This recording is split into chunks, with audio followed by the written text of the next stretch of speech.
Alright guys, we are back with some more Mr. Popper's Penguins. We're going to look at chapters 5 and 6 today. So chapter 5 is called Troubles with a Penguin. Remember, they had the one penguin show up from the explorer that had sent them one, and they named him Captain Cook. Okay, so Troubles with a Penguin.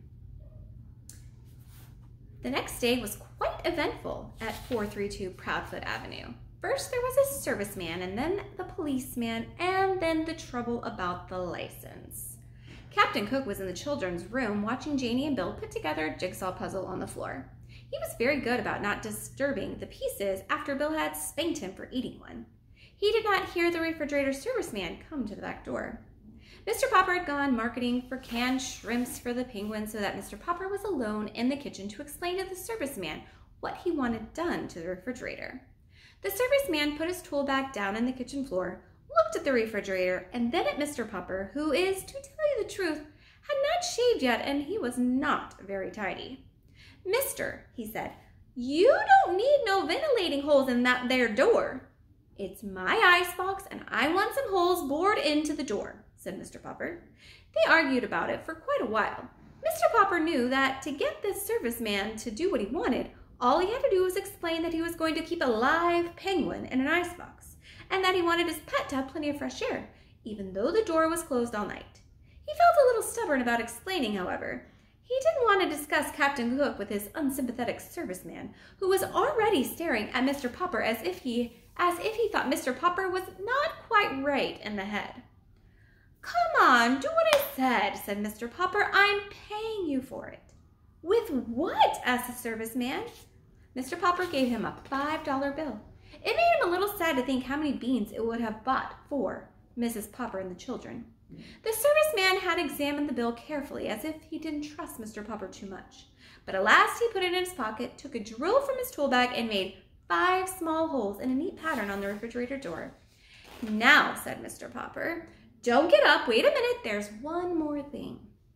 "Now what?" said the serviceman. "I suppose now you want me to take the door off of its hinges to let in a little more air? Or do you want me to make a radio set out of your icebox?"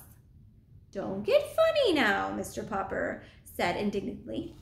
"That is no way to talk. Believe it or not, I know what I am doing. I mean having you do. I want you to fix an extra handle on the inside of the box so that it can be opened from the inside."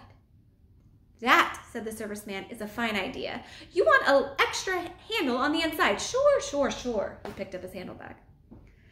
"Are you going to do it for me?" asked Mr. Popper. "Oh, sure, said the serviceman, edging toward the back door.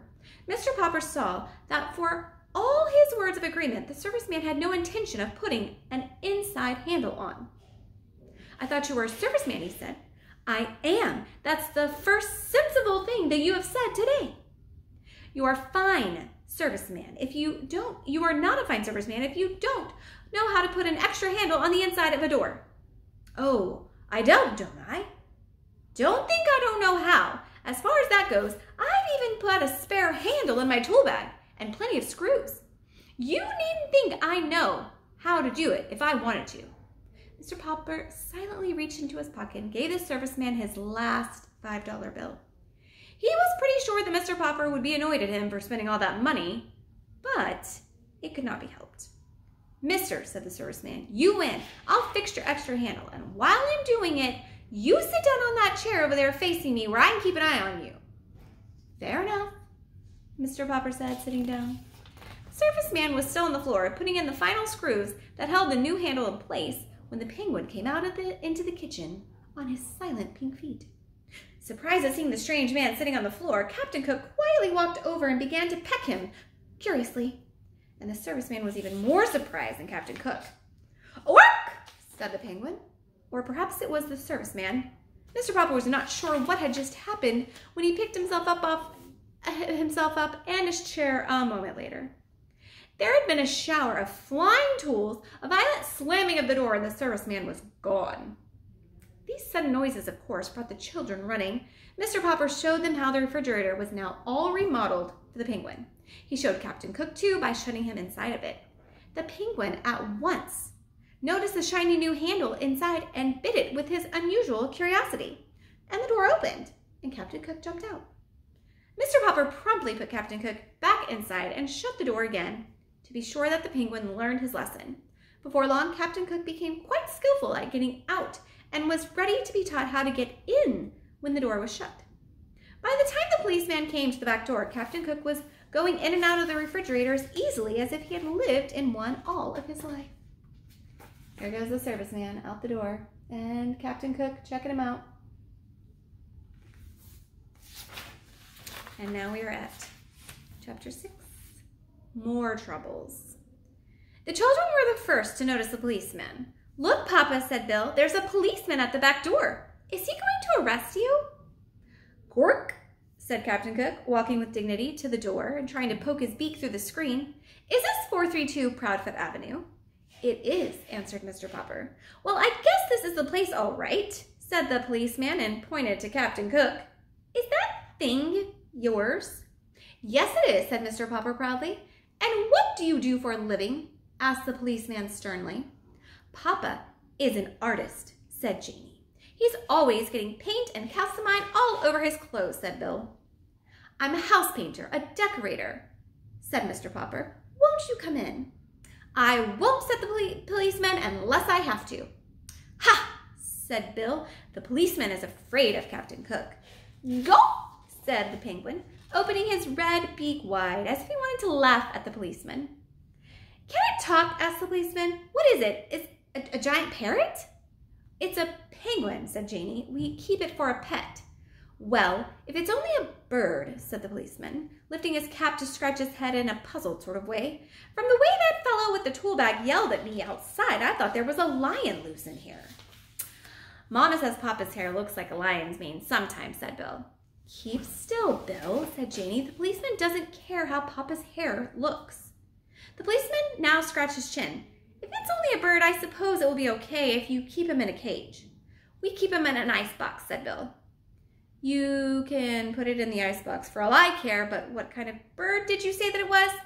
"A penguin," said Mr. Popper. "And by the way, I might want to take him walking with me. Would it be all right if I, kept him on a leash?" "I tell you," said the policeman, "honestly, I don't know what the municipal ordinance about penguins is, with or without a leash on the public streets. I'll ask my sergeant." "Maybe I ought to get a license for him," suggested Mr. Popper. "It's certainly big enough for a license," said the policeman. "I tell you what to do. You call up City Hall and ask them what the ruling about penguins is.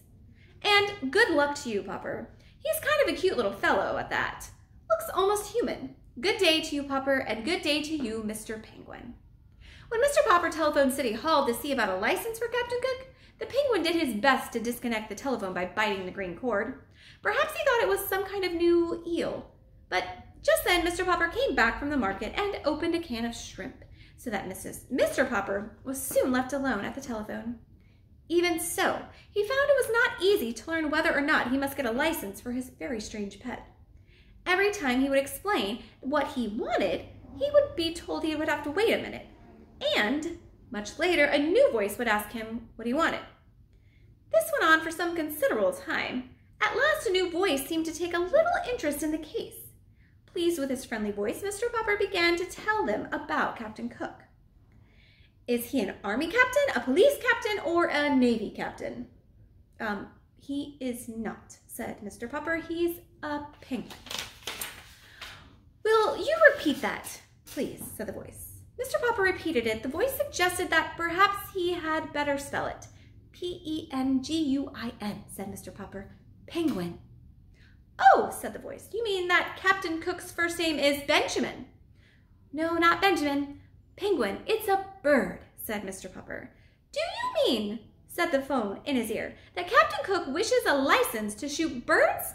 I am sorry. The bird hunting season does not open until November. And please, try to speak a little more distinctly, Mr. Topper, did you say your name was?" "My name is Popper, not Topper," shouted Mr. Popper. "Yes, Mr. Potter. Now I can hear you quite clearly."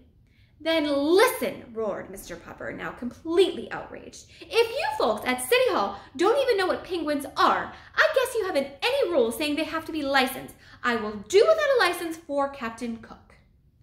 Just a minute, Mr. Popwell. Our own Mr. Treadbottom of the Bureau of Navigation of Lakes, Rivers, and Ponds has just come in. I will let you speak to him personally. Perhaps he knows this Benjamin Cook of yours." In a moment, a new voice was speaking to Mr. Popper. "Good morning. This is the Automobile License Bureau. Did you have a same car as last year? And if so, what was the license number?" Mr. Popper had been switched over to the county building, and he decided to hang up. He was done. All right, and at that, we will start on chapter 7 next. Bye, guys. Have a good one.